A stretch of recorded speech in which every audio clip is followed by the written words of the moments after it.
DBS community, welcome back to another video here with Chris, and today I have kind of a fun video for you guys. I'm going to make a tier list. I'm going to make a tier list of set 17 leaders. I have always kind of stayed away from making tier lists, to be honest with you. I've made them, I've actually made videos, I think, for probably 3 or 4 different sets of different tier lists, and I may have put out like maybe one, I can't remember. But I kind of tend to stay away from them just because I've never felt like it was good content. However, I'm seeing a lot of really funny responses to content creators and making their tier lists. So I wanted to see how badly someone would roast me for my tier list. I'm very interested to see. So here I have my tiers. I set them up a little bit differently than some other people did. So we have tier S tier. This is, to me, is going to be probably just saved for whatever I think the best leader is in the set. Probably just going to be one leader here. Meta worthy, obviously. Decks that can curve or, be played in the meta for, sets to come. We have locals. This is basically decks that I feel should only be played at locals. Finding success in regionals or finding success in larger events where you're not just playing against, extremely casual players. This is probably where those decks are going to go. Below green Gotenks, this is going to be any deck that I think is worse than green Gotenks. I don't really like green Gotenks, to be honest with you. I think it's a very... I just think it's a very bad deck. I'm sure someone's going to really, really hate that take. But I don't think it's a very good deck. So this is just kind of a slot where I think any of these decks, if they fall under this, they're just worse than green Gotenks, right? So why even play them? And then no. Just no. No reason to play it, right? We're not going to dive into those too much. Just know that you shouldn't play the deck. And we will start from right to left, because that's how I want to do it. We're going to start with Cooler. Cooler is definitely going to be meta worthy. This deck is definitely the best green deck out of the 2 decks that are coming out. It probably falls right under the Cell deck when it comes to power level in green. Now, Cell obviously is not a set 17 leader, so I didn't put it in this list. Cell is definitely above Metacooler. It's definitely above the Metacooler, but also it is above Cooler. What's very good about the Cooler leader that something like this Goku doesn't have is the ability to combo unisons from the hand. So every unison is a 5k combo, and it's not once per turn, and there's no penalty for doing that other than just, pitching the card from your hand. Meaning that the 20-something unisons that you're going to run in this deck, probably between I would say maybe not 20, but like 14 and 18 unisons you're going to run in this deck, they all have 5k combo power.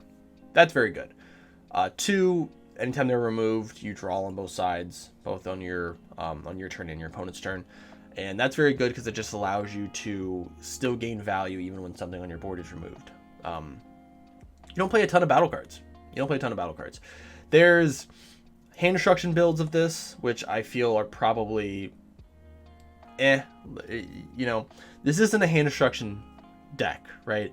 There's little forms of hand destruction in there that you can do, but it's not a full-fledged, this is going to be like a Cell Surge 2.0 type of deck, right? And I think green players need to get away from that mindset of hey, let me just build this complete hand destruction deck, because you're sacrificing consistency and you're sacrificing the actual archetype of the deck to run these really we'll just say poor strategies, right? But Cooler is definitely going to be meta. Almost every one of the unisons, maybe except for one, is extremely good. I think it's the one of them that searches out a Cooler is just kind of right now. But if we get any really good Cooler cards that it can search out, it's going to be good. Or I should say better than what it is. So definitely meta worthy. Piccolo. I also put Piccolo at meta worthy. I think Piccolo will be played in some capacity, probably in these first few regionals, and I think it will kind of round out to being maybe second tier in yellow. unless someone cracks the code for it. There are multiple ways of building this leader. There's mainly a green strategy. There's, mainly mono yellow. There's a green yellow strategy. So there's different ways to build the leader. It just the Namekian core itself is gonna need more support in the future. I would be dumb to think that Piccolo's not gonna get a Z boost leader probably in the first set. I think it's very possible, Piccolo being one of the most popular characters. They also could just say, hey, we gave you a Piccolo leader, you're not getting another one for 10 sets. It's quite possible. So we'll have to see. But I think Piccolo will be one of the better yellow leaders. I think obviously off rip, Sin and Trunks Vegeta are just better. But as time goes on, we may see some Piccolo being picked up. I think it will be a pretty good yellow leader. It kind of falls in this line of meta and locals. But I'm going to just give it the edge. Put it at meta worthy. I think it will be there eventually. Now we have General Rildo and Dr. Mew. So this deck here, unfortunately, kind of falls in these 3 bottom slots here. And I'm going to put it at the local level. Because a lot of these bad decks, I'm very, very negative on. And this is one of them that I'm just kind of like, okay, you can go through. The good part about this deck is that almost the entire deck searches each other out. The entire deck has a lot of fluidity. The problem, for one, is the Awaken. Goes down to 6, not 5. That's bad. 2, if you brick with this deck, you brick really hard. What I mean by that is with the leader on the front does not draw. You swing to play a Machine Mutant from your hand, and then the Machine Mutant's idea is that the Machine Mutant then grabs another Machine Mutant by name from the deck. If you don't have a Machine Mutant, obviously very difficult to do that, right? But if you don't have the combo of being able to awaken turn 1 and or turn 2, you're going to start losing a lot of curve, and the deck's just going to mellow out and be very, very subpar, if not par at all, right? It's just not it's not a high competitive deck, even though some of the tools in the deck are very good. There are some very interesting General Rildo cards, none of which are, I would say, could find themselves being very dominant in the meta, at least for now. I know it did get a TP promo, and there's another Machine Mutant promo. I think it's the Red Baby as well. So there are some that it can actually use. So if somebody finds a very powerful list, I did make 2 of these lists. I made one more of like a baby aggro version, and then one that kind of revolves around the General Rildo Sigma sort of thing, right? But it could find its way into the meta at some point. But right now it's definitely going to be a locals deck. You'll probably see it at some of your locals, and then people will get tired of losing and then they'll switch to playing U7 or something else like that, right? Meta Cooler. No. Don't play it. Every Meta Cooler deck, it's just been a trap. They're very cool. No pun intended, right? It's a really bad pun. It's very interesting where they can just spam out 15Ks. Good players won't lose to it, essentially, right? That's really all I got to say about it. It's just kind of a bad deck. Go ahead and play it at your locals. Prove people wrong. Go ahead and take it to a regional, and then not feel satisfied because it's not a very good deck. Next deck we're gonna go over. Unison-Ku. I refuse to call this thing. What do people call it? Drip-Ku. You can't call a leader Drip-Ku, have so much drip, and just be a bad leader, right? Like, why even give a bad leader a nickname, right? This is below Green Gotenks. This is a very coveted spot. This leader is everything. Like, this leader wishes it had everything that the Cooler leader did, right? You can't combo Unisons from your hand. All the Unisons in the Cooler deck, outside of the Gohan, because the Gohan is very good. Outside of that, all the other ones are just very, very, very below average. The Vegeta's okay. And funny is the Vegeta's actually an SR. I didn't even realize that until I made the reveal video. Like, I had to make like a double take. I'm like, okay, well, this is an SR. Wow, this card's really bad. You draw off a few of the cards. The leader searches for 1-drop Unisons, and you can play one. I don't know if they've made the ruling of where like you can actually play one out if you already have one out, like you just use that as an empower effect. Probably should have checked the Q&A, but who cares, right? No, we're Dragon Ball players, we don't read rules anyways. The effect of the leader, what I'm talking about, is like when you swing with it, you search off a 1-drop unison, and then you can play that unison out from that effect. I think it says if you don't have a unison out, maybe. But if you can, then you can empower. But it's a cool little like party trick. The deck's not very good. What is going to make it, why I didn't put it in the no category, because I do think this leader is just as unplayable as Metacooler. The problem is it is a yellow deck, and yellow gets more support than any other color. So it's going to have good yellow tools, but the problem is you have to run enough of these stupid unisons to get the effects off. You're not going to have enough room for all the yellow good stuff. So it's below green Gotenks for me, and that's where it's going to stay. Very interested to see what people can come up with for that leader. So we can, see if it actually has any potential. Red Ribbon Army. Below green Gotenks. I don't know what you're gonna say. I didn't print these leaders. Bandai printed these leaders, right? For one, this leader has one of the dumbest awaken effects. It's not even an awaken effect. It's just a flip effect. You're putting your own cards in the drop area, so you're never gaining board advantage, right? You're playing 2 drops out to then swing with your leader to hopefully that card doesn't die during the battle step. So that way you can restand an energy and draw, right? The idea of the concept of this deck is it's supposed to be this very aggressive blue deck. And it's very difficult to do that when the archetype itself just doesn't really do much. Like, I know there's a little cute combo where you can make something like, a 20 or a 30k double strike and restand it and do different things. And then you have the big boss monster that doesn't have any defensive stuff. It's just, it's right? I think there may be an idea that you can do with some of the skillless stuff. But in that sense, you would just play the Super Saiyan God Crimson Warrior Goku and then just play that bad aggro deck instead of playing this bad aggro deck. So I don't know. Yeah, it's just kind of, it is there. I think they really just printed this just for the movie, to be honest with you, because Gamma's a far better leader, and we're gonna get to that here in a second. So we have U7. We have not U7 because it's not an S tier deck. We're gonna have GT Goku. It's meta worthy. It is meta worthy. It is King Piccolo light, great value King Piccolo, whatever you want to call it, right? Essentially playing out the same type of battle cards and same things that King Piccolo does, except it plays it from underneath its field spell, and everything costs 1 energy at the minimum, right?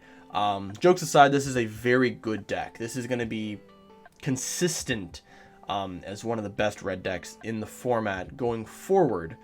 The problem with this deck, is probably going to be the Supreme Kai Secret Rare, right? Being able to just remove the Unison. The Unison is, it can survive anything else. It gains markers like no other. It's very difficult. You're never going to swing into it. It just seems really dumb to swing into this card, unless you're playing some sort of other type of strategy, like a mill strategy or something, right? Is it S tier? No, I don't think it's S tier. I don't think it's S tier. I think what stops it from being S tier is the fact that it's not U7, right? I think U7 is just a better red deck. It's not King Piccolo, right? It's hard to put that deck at S tier category, right? Is it close? Sure, it could be considered close. I know some people have put it at S tier, and I'm completely okay with that, because obviously these are all just based off our own opinions. But it is gonna be meta worthy. It's definitely gonna be probably one of the better red decks. I mean, there's only gonna be 2 red decks probably in the format. You have this and U7, and we'll have to see kind of which one punches the other one out. So we have Gamma. Man. So we'll see how many people hate this. I'm interested to see. Gamma is one of the S tier decks, I feel like, and there's a few different reasons for that. it is a more, so it's more of a my turn type of deck than something like Android 16 is, right? Android 16, if you guys have watched my State of the Meta video for Blue, I think Android 16 is an amazing deck. Not everyone's going to pilot it. Not everyone wants to. That's fine. But the deck itself is very, very good. And living in the combo step for a blue deck where you can play everything from your energy is just very, very good. It's very powerful. This deck has a lot of those same tendencies, but it plays everything on your turn. Not only did this deck get a check land, a in-archetype check land, deck also can be played out as a dual attack deflect that bottom decks a battle card. It's 20k as well. Also has a 4-drop board wipe that has deflect that also can come in and it's a dual attack and gains double strike when it's played from the energy. It's blue, right? It has Android 18 counterplay, which bottom deck stuff, right? You have the Android 15 bottom deck stuff, and I think you can play that one from your energy too. You have the Android 14, Android 14, the Floodgate. I'm mixing my words up here. Yeah, the Android 14 Floodgate. Baby Hatch, right? You have a lot of very powerful cards, and this deck is definitely gonna be played blue-green. I think it kind of has to be played blue-green because of the cell. The cell I think costs 1 green to play out, if I'm not mistaken, maybe 1 or 2. But it is a very powerful deck. The one problem with the deck is on the Awaken side, right? On the Awaken side, you have to have the androids in your energy, because then you can't pick them up and actually cycle stuff correctly. And then you also can't activate non-Red Ribbon Army battle card effects. You know, it is what it is, right? This is a movie leader. Bandai is going to support this. There's a good chance we get more support for this next set, because that's after the movie would come out, or probably around the time that the movie would come out. If we don't get any sort of product in between for this deck, which we potentially will, that may happen. This is probably one of the best leaders we have in the game.